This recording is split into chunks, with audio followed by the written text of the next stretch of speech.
shall we begin? And here we go. Let the games begin. All right.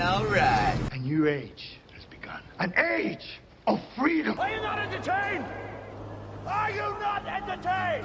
Get to the chopper! This is going to be quite the ride.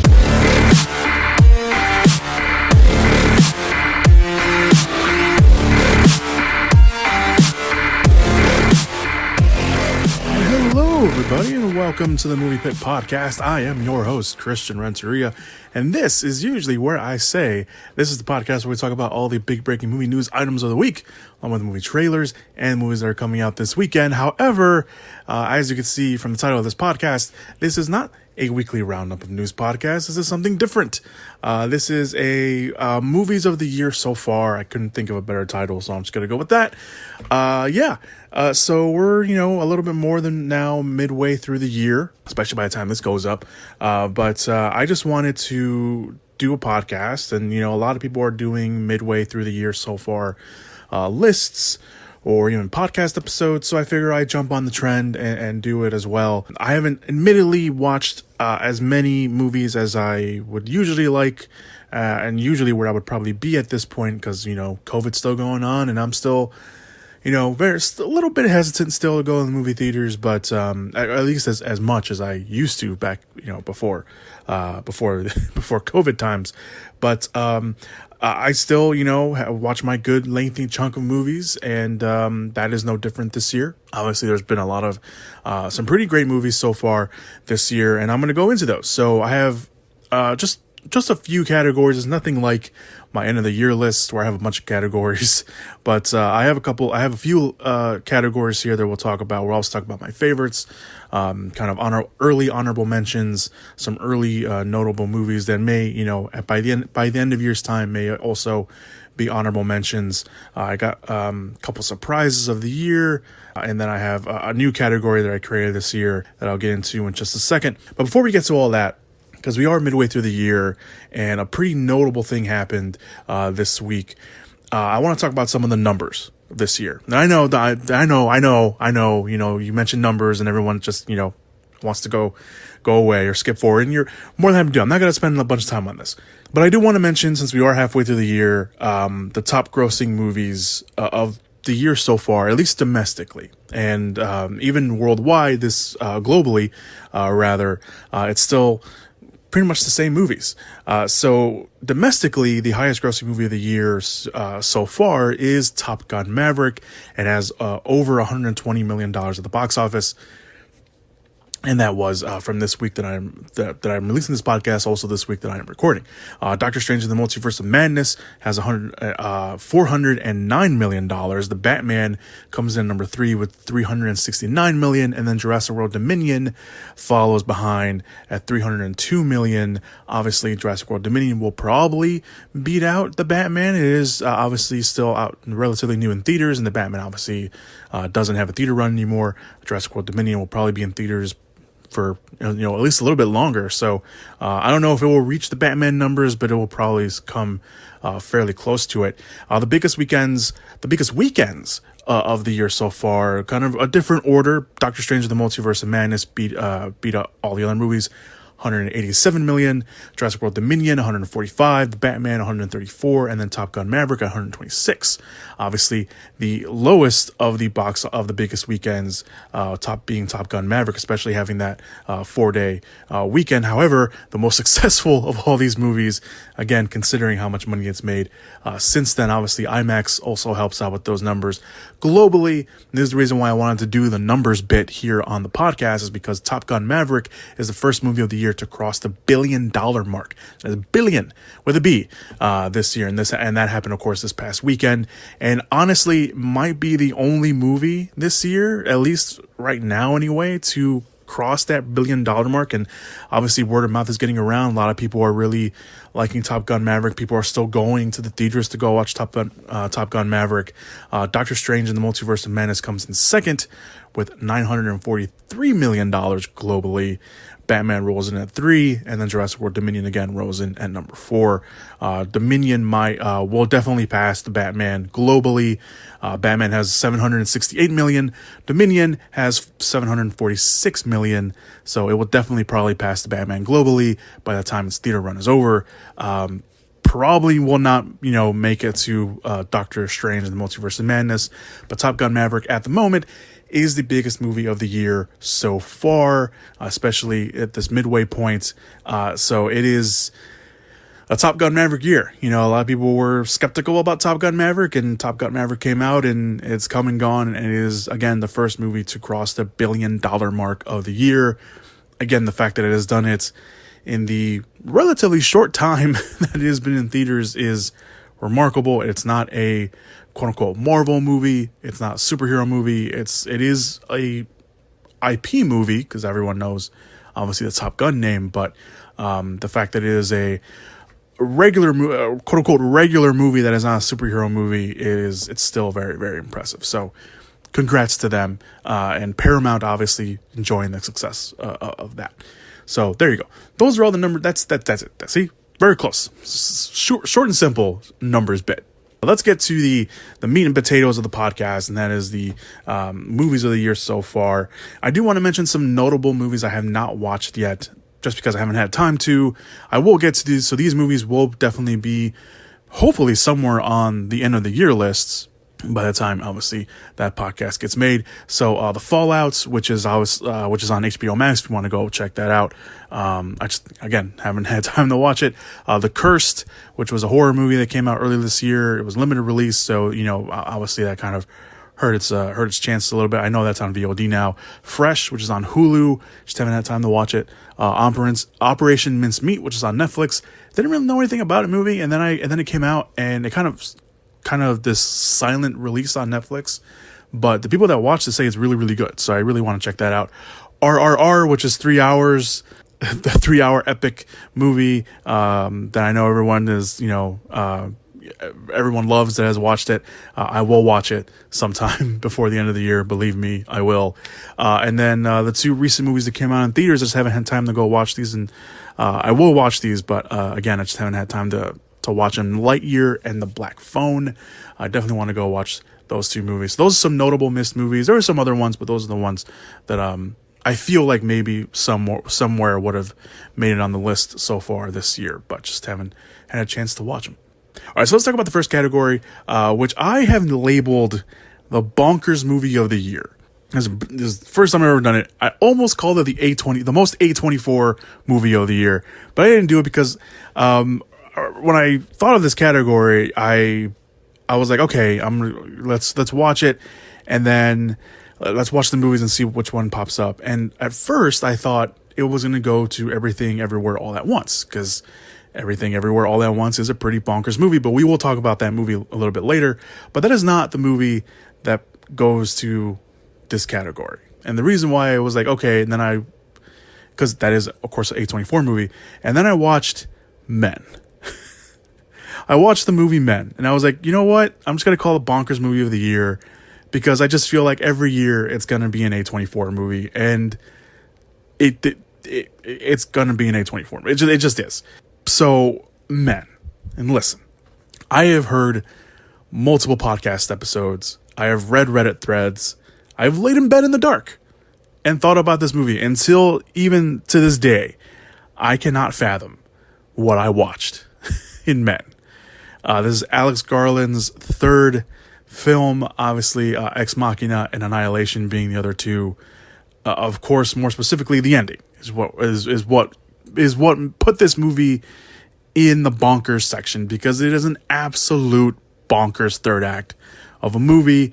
I'm not going to go into spoilers right now. I will probably, this is going to hold the category for a long time, I assume, till the end of the year. So we'll talk more spoilers at the end of the year, but we have grown accustomed to bonkers, out there, crazy endings, especially third act endings in A24 movies, especially their horror thriller movies. but this one may take the cake. And credit to Rory Kenner and Jesse Buckley, the two pretty much, main stars of the movie, for going all in on what Garland was trying to do and film that crazy sequence, because I don't know what I would have done or said trying to read or act that out. And I can only imagine what they went through and what they thought when they read that. Yeah, it is. Again, I'm not gonna go into spoilers with any of these movies, at least right now. But if you watched it, you realize that it's either this or it's Everything Everywhere All at Once. But I think just because of what happens in that third act, I couldn't not put Men in the Bonkers movie of the year so far. So there you go. Men. For Bonkers movie of the year, we have the next category, surprises. I have two surprises here. And the first one is Michael Bay's Ambulance. And it's a remake of a Danish film, and I believe it's a remake of a Danish film. I thought it was something else, but it wasn't. It was a remake of a Danish film. And of course, Jake Gyllenhaal, he went fully into this role. Yahya Abdul-Mateen II is, they play adopted brothers who go to pull off a bank heist. So, and of course, everything goes wrong. The movie doesn't stop. And it's funny because Gyllenhaal's character at one point says, "We don't stop." And it lives up to that. Once the movie really gets going, it rarely ever slows down. Especially once Gyllenhaal and Mateen's character hijack the ambulance, which has Isa Gonzalez's character in the back and a cop that they end up shooting, escaping from the bank heist. The crazy kinetic camera work really makes the movie work, and it really makes it its own thing. Listen, we can all make fun of Bay and his constant need of exploding stuff in his movies, but he knows action, and you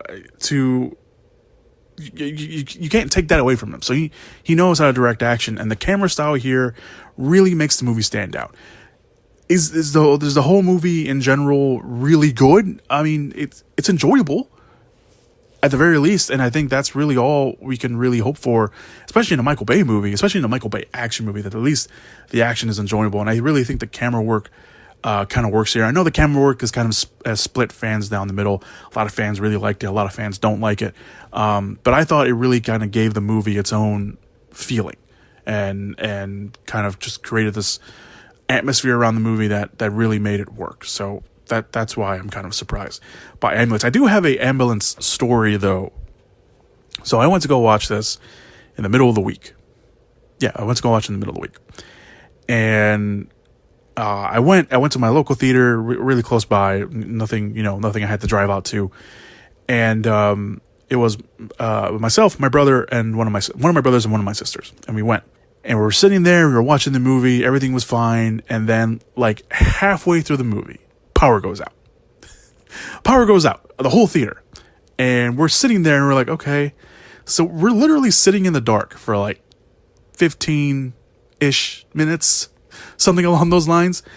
And no one's coming in, no one's telling us, hey, what's going on. We thought, we knew the power. It wasn't the projector, it was the power. Because I've been in the theater where the projector goes out. But this was a whole like thing, like everything went down. And eventually, the emergency lights came on, but we're sitting in the dark for about like 15-20 minutes. And we can hear people going, out to see what was going on. And at one point, someone comes in and says, one of the other people actually comes in, and we can, since it's a quiet theater and nothing's going on, I think we all kind of heard him that, the power's out everywhere. At some point, the power comes back on, and for whatever reason, our theater was still dark because we can hear another movie playing from somewhere else. And we're all kind of just sitting there like, what's going on? And then eventually at some point, the whole auditorium lights up in its lights, and one of the workers comes in and says, we can't restart your movie. So my brother, my sister, and I went home disappointed because we couldn't finish watching the movie. When it finally came out on VOD, we watched it at home. And yeah, so that's my crazy story of going. That's my crazy theater story so far of the year. All right, so let's move on to the second surprise of the year, which is Chippendales Rescue Rangers. I tweeted this out after I saw the movie, and I think it was inspired by another podcast that tweeted out the same thing in it, because I felt the same way. Chippendales Rescue Rangers did not deserve to be this good as it was. It had no right to be as good as it was. It's a super meta take on the show and the characters. The comedy, because obviously that's what everyone, is expecting from the movie. And obviously when you have, John Mulaney and Andy Samberg as your two lead characters, as you're, voicing Chip and Dale as the two lead characters, the comedy, obviously people are going to be very nitpicky about it. People are going to expect it to be very funny. And some of the comedy doesn't work. There are some jokes that don't really land. But when the jokes do work and when they do land, they really, really work. And I don't remember laughing that hard watching, a movie like this, a super meta take on a CGI live action movie, because it really works. I was surprised how much it worked. And of anything, if I had to pick one surprise of the year so far, if I only had to pick one, it would definitely be Chip and Dale Rescue Rangers. Those are your surprises. All right, so let's move on to my favorites / honorable mentions of the year. Before we get to that, I do want to mention some other notable movies that, again, by year's end, will definitely go, probably on the honorable mention side. I just don't want to, make this podcast too long. But some of those movies, the Bob's Burgers movie, which I really, really enjoyed. I'm a huge fan of the show, so I was really looking forward to the movie, and the movie didn't disappoint. It starts off with a musical number, which I was kind of half expecting, but I didn't expect to have the song be really, really catchy, and I'm still kind of singing it every now and then. So the Bob's Burgers movie, you mentioned it earlier, Top Gun Maverick. I was not really expecting too much from Top Gun Maverick, and then went to go watch the movie, and I did enjoy it. I enjoyed it more than I thought I would, to be perfectly honest. So I don't think that necessarily classifies it as a surprise, but I did really enjoy it. So again, we'll talk more about that movie by the end of the year, but I did really enjoy it more than I thought I would. Definitely, for sure. Doctor Strange in the Multiverse of Madness, call me what you want. A Marvel shill, yeah, sure. I'm a Marvel shill. I'm a Marvel shill that doesn't get paid, but I still thoroughly enjoyed Doctor Strange in the Multiverse of Madness. And then finally, The Northman, which is one that I want to mention. Robert Eggers, Alexander Skarsgård, Anya Taylor-Joy, Nicole Kidman all did a bang-up job with that movie. So yeah, I mean, you can't. I mean, it's not for everybody, clearly, but it is definitely a movie that should be somewhere on a list. It is a notable movie for sure. So there you go, The Northman. All right, so let's talk about my favorite movies of the year so far. Definitely will probably also be honorable mentions somewhere at some point, depending on how the rest of the year goes. But so far, these for sure are locked in. These will definitely be on the end of the year list, no matter what.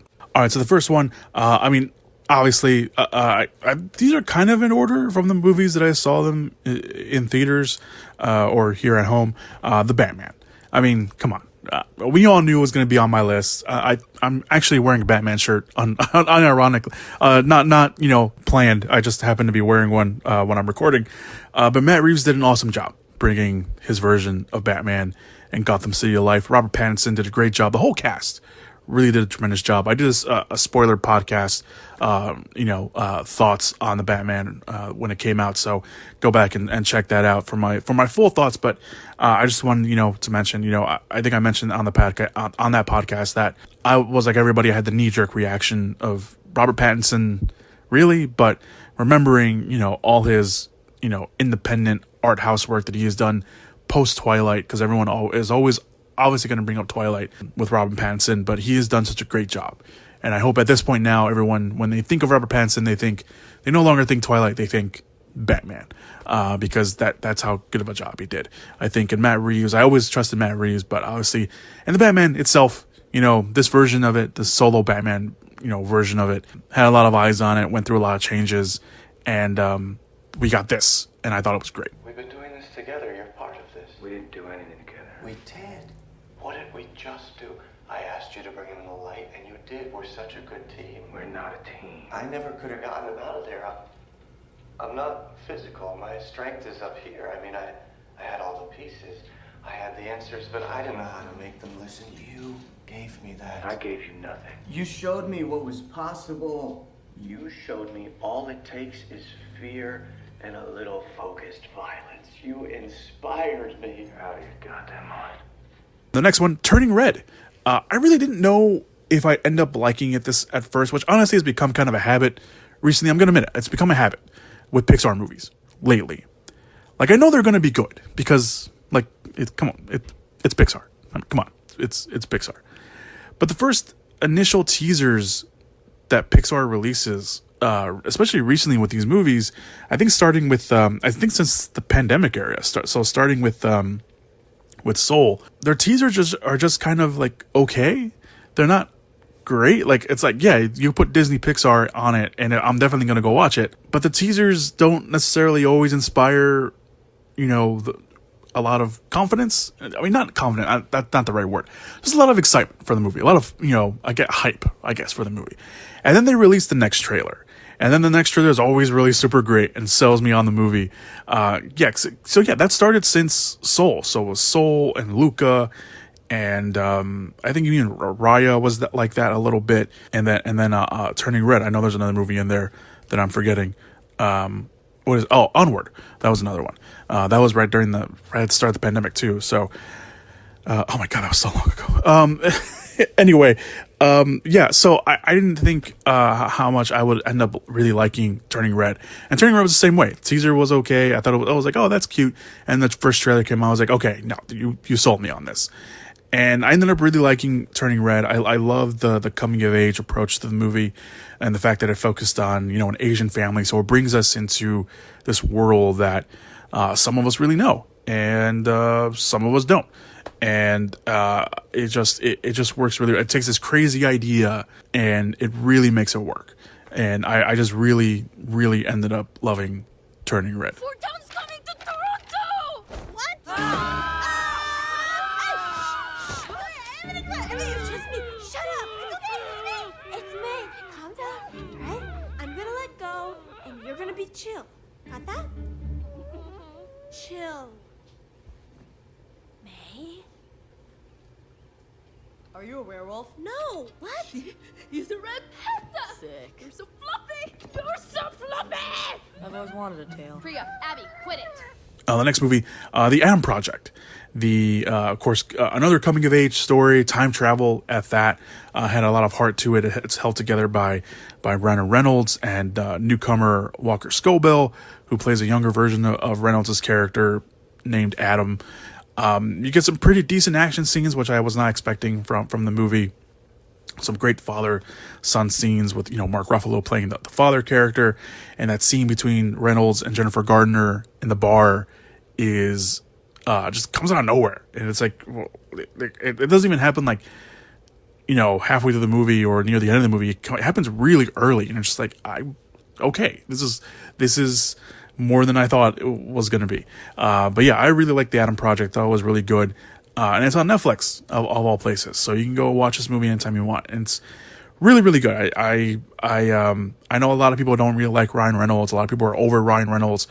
I've always been a fan of his. So I'm going to support Ryan Reynolds in whatever project he ends up doing. So you knew how to get into my dad's garage.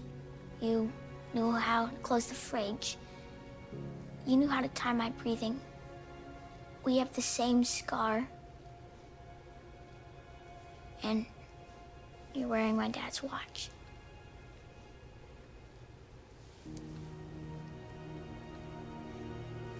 This watch.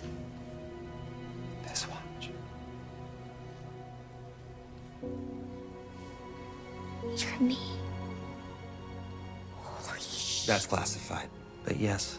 all right, the next movie, The Unbearable Weight of Massive Talent. I ended up actually watching this again recently because my sisters hadn't watched it. So I ended up watching it with them. And the marketing for this movie did a really great job by not really telling us what the movie was about. And I mean, for the most part, you get the gist. But when you watch the movie, not really. If you remember the trailers and you watch the movie and then go back and watch the trailer, it's like, okay, yeah, that's not what I was expecting at all.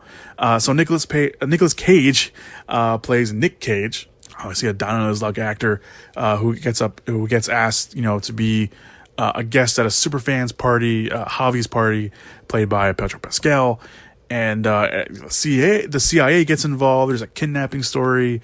And it's just, at the end of the day, it's about a friendship between Nicolas Cage's character and Pedro Pascal's character, Javi. And, there's a lot of people that like the movie, and there's a lot of people that didn't really like the movie. And I do feel a little bit that this is a movie where you kind of have to be a little bit in on the joke, because if you took the movie at face value, you may not appreciate it all the way, or just see it kind of as a movie where nothing really happens. And then the stuff that happens feels dumb or super unrealistic, which is a fair assessment. I'm not gonna, if that's your assessment of the movie, I'm not gonna, and you want to judge the movie that way, I'm not gonna tell you not to.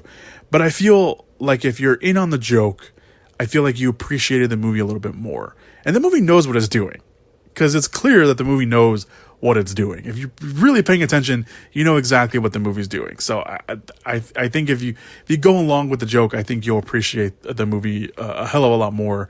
But I feel like some people just didn't want to take it, or just didn't get it. But I really ended up liking it. I especially ended up liking it the second time around. Nice place. Maybe I ought to get into the olive business. Mr. Cage, Excuse me, real quick. The guy that owns this house, what's his name? Javi. Yeah, Javi.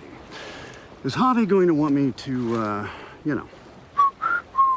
I'm not sure I understand. Look, if Javi wants me to suck his dick or fuck his wife or watch me watch him fuck his wife, that's a no-go. You understand? It's no bueno. I think so. Okay, and if Javi... I am Javi. All right. This is a movie I definitely want to watch again, but, first time just watching it, I think it's enough to put on here. And I feel like this is going to be a movie that's going to be on everyone's end of the year list. Everything, Everywhere, All at Once. It's an insane multiverse concept that has so much heart to it, and it happens to have some great fight sequences, which I did not know the movie was going to have, to be completely honest. I thought maybe, we get like a fight or two, because we see a little bit of it in the trailers, but I thought it was just going to be like, kind of like a gag fight, not like, super, like, not, there were gag fights, but for the most part, I didn't think it was going to be like kind of super serious. And I thought it was going to be filled with like these crazy, multiverse shenanigans. And it is. We know exactly what, if you saw a movie, you know exactly what we're talking about. But it makes some super interesting choices. But at the end of the day, once you look past all that, it's a movie with a lot of heart. And it's a movie where Michelle Yeoh can really just act. She doesn't have to rely on her, she has to rely on it a little bit, her, her martial arts background and her background in martial arts movies.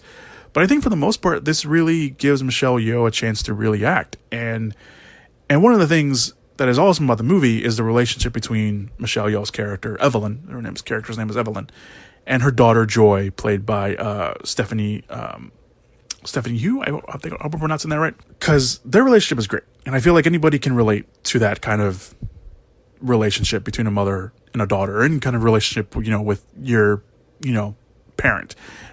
Especially one, the way that Evelyn acts throughout the movie. But I think you can relate to that. And then you have Kyu Kwan returning back to I'm pretty sure I mispronounced his whole name wrong. But he's coming back to the big screen as Waymond, and he is the husband of Michelle Yeoh's character, but he's also the little kid from Indiana Jones and the Goonies, and it's like him coming back to the big screen was so cool, and hearing his story of everything that he's has gone through since then, and coming back, it was so cool to see him back on the big screen, and it was so cool to see him a part of this project, which is again just absolutely crazy and bonkers, But at the end of the day, it's such a good movie where, yeah, it has this crazy multiverse concept of it. But if you take what the movie's saying, if you take how these characters are reacting to, especially, Evelyn's character, that she can see her life, what her life could have been like if she had, done the things that she was going to do. If she had, gone, put herself out there and actually done something instead of just, instead of taking the safe route. I thought that was so cool. And I think, that's something that we all really experience. We all experience, like, yeah, what if I, had done, so-and-so, like went on that trip, or, actually, pursued, the thing that I wanted to pursue for the longest time. But what happened? And I think this movie just, it does it in such a good way, and it does it in such an interesting way by also bringing in this, sci-fi concept of multiverses. So I think that's really cool. So this movie has so much. I want to watch it again because I feel like there's so much more that I can dig into, and that I want to dig into, and that I've heard other people dig into from other podcast episodes. So I really want to watch this again, and I know I will get the chance again by the end of the year because I definitely want to watch this again. But I do feel like this movie, is gonna be on a lot of people's end of the year list, as it should be, because I think it deserves to be. Especially, with multiple viewings, people will get, much more nuances and much more to pull from. So I think that's really cool. So I definitely want to watch this again. This definitely will be at the end of the year lists. I believe it's also A24's most successful movie. I don't know if it ever, but it's definitely one of its most successful movies of the year so far. A24 is having a great year this year. Yet this, Men that came out earlier. Marcel the Shell with Shoes On is getting some pretty great reviews. I can't think of any of the A24 movies that came out this year. I don't know why. What's wrong with me? Anyway, but I did read somewhere that this was very successful for A24. I mean, they took it to IMAX. It wasn't originally supposed to go to IMAX, and it went to IMAX. And that's where I watched it. That's where I watched Everything Everywhere All at Once. I watched that at IMAX theater, so I think that's maybe that played a factor into it. I don't know, but yeah, this is great. Listen, you're only using the other words that require special skills. Do you understand? If you fall for the temptations, you invite contradiction, chaos. The clay pot could shatter and you could die. Or far worse. What can be worse than death? Everything Everywhere All at Once, The Unbearable Weight of Massive Talent, The Atom Project, Turning Red, and Batman are my favorite movies of the year so far. Those are some big notable other big notable movies. The Northman, Doctor Strange in the Multiverse of Madness, Top Gun, Maverick, and the Bob's Burgers movie round up my favorite honorable mentions of the year so far. Obviously, so far. Surprises, Ambulance, and Chip and Dale Rescue Rangers. And my Bonkers movie of the year is Men. I'm pretty sure that's going to hold the crown for the rest of the year unless something else crazy comes out. But I'm pretty sure that's going to hold. And that's just, so far what we have. Obviously, we got a bunch of great other movies coming out the rest of the year. We have Thor, Love and Thunder coming out that I'm really looking forward toward coming out next week. We have The Gray Man coming out on Netflix, which I'm really looking forward toward. I've been looking for that one for a little bit once the trailer came out. Nope, the new Jordan Peele movie. We have Prey, which is the new Predator movie that I'm super excited about on Hulu coming out in August. Bullet Train is another one. Day Shift, although we haven't really seen a trailer for it, but it's a new Netflix movie. Jamie Foxx, he plays like a vampire hunter that hunts vampires' nests during the day, which hopefully is good. Maybe hopefully it's good. We have the Olivia Wilde movie, Don't Worry Darling, coming out in September. I almost said October. It's in September. Halloween Ends obviously comes out in October, which I'm hopefully comes out in October, and hopefully it's it puts a great stamp on the Halloween franchise. Black Adam is another one that's coming out in October that hopefully lives up to the hype. Lives up to just lives up to anything, because it's been a long time for Black Adam. Black Panther Wakanda Forever comes out supposedly in November. Hopefully that stays on the release schedule. Creed 3, which I'm kind of excited about. I'm not gonna lie, I'm kind of excited for Creed 3. Hopefully that's really good. And then in December, Avatar: The Way of Water. I know. Look, we can also make fun of how many years it's taken for this movie to come out, but I'm gonna look for it. I'm there. I'm gonna be there. I'm gonna watch Avatar: Way of Water because that's just who I am. I'm gonna go watch it. I like the first Avatar movie. You know, even with its flaws, I really like the first Avatar movie. Puss in Boots: The Last Wish comes out. Also, Shazam: Fury of the Gods, and those are the movies that I kind of have just jotted down here in front of me for the rest of the year. Obviously, those are just movies that are coming out in theaters. Obviously, there's probably going to be a bunch of movies coming out streaming, although there are some streaming movies on there, but there'll probably be more movies announced for streaming that I want to check out as well. I think that's it. That's all I got. Yeah, that's all I got for you guys. Thank you guys so much for listening. It doesn't matter what my movies are. I want to hear about your movies. What are some of your favorite movies that came out so far this year? Maybe some honorable mentions. Maybe some movies that you're surprised were as good as they were when you watch them, or after you watch them. What's your bonkers movie of the year? What's your bonkers movies of the year? So yeah, let me know what you think. Obviously, I'm gonna work on that notable missed movies list that I have, but we're only halfway through the year, guys. Only halfway through the year. We still got a bunch of I just read some a good handful of movies that are coming out for the rest of the year. So the year's not over. We got a bunch of great movies coming out. Hopefully they come out. Hopefully no more release schedule changes. No more pulling movies from the release schedule. Please, none of that anymore. I wouldn't be able to take it.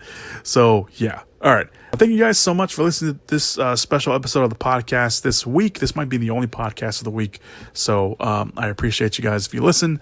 Obviously, we have the big holiday coming up, July 4th, coming up this soon. By the time this podcast goes up, so hopefully you're enjoying that, being safe, being with your family members, and stuff like that. So appreciate you guys always listening to the podcast. I don't know what else. I don't know what to say.